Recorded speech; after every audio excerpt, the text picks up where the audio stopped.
দীঘায় আজকে বিকেলে বাচ্চাদের জন্য একটা খুব সুন্দর অ্যামিউজমেন্ট পার্ক করা হয়েছে। এটা 2022 সালের এপ্রিলে তৈরি করা হয়। এখন আরও উন্নত হয়েছে। আমি প্রথম যখন উদ্বোধন করা হয়েছিল 22 এপ্রিলেও গেছিলাম এবং এই কদিন আগেও ঘুরে এলাম এই বছরে। তো অনেক চেঞ্জ হয়েছে, বাট বাচ্চাদের জন্য খুব সুন্দর জায়গাটা। এখান থেকে সমুদ্র সৈকতটাও দেখা যায়।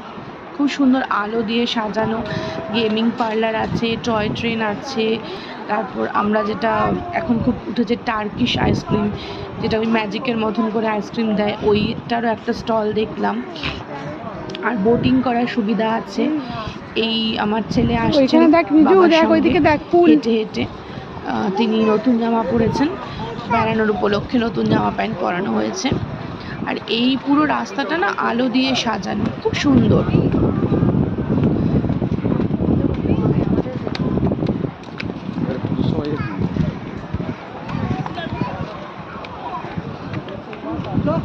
আচ্ছা, এখানে আরও একটা আছে, খাবারের প্রচুর স্টল আছে।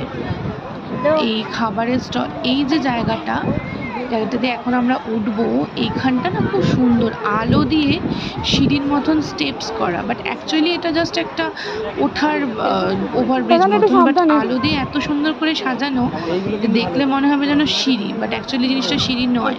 আমার ছেলে হেঁটে আসছে, ওকে দেখলে বুঝতে পারা যাবে, ওর মনেই হবে সিঁড়ি, বাট এটা সিঁড়ি নয়। আর এই যে বাবু আস্তে আস্তে নামছেন, কারণ ওরও এটা সিঁড়ি বলেই মনে হচ্ছে। আচ্ছা, ওইদিকে একটা ময়ূরপঙ্খী খুব সুন্দর সাজানো, যেখানটা হচ্ছে সেলফি পয়েন্ট, ওখানে গিয়ে ছবি তোলা যায়। আর ওই যে হাতের মতো জিনিসটা দেখা গেল, ওটা এখন খুব রাত্রিবেলা হয় না, দিনের বেলা ওই যেটা সুইং করে একটা দোলনা, আশা করি সবাই অনেক ভিডিও দেখেছো, সুইং করে একদম সমুদ্রের মাঝখানে চলে যাবে বেশ উঁচু, ওই জিনিসটা হচ্ছে।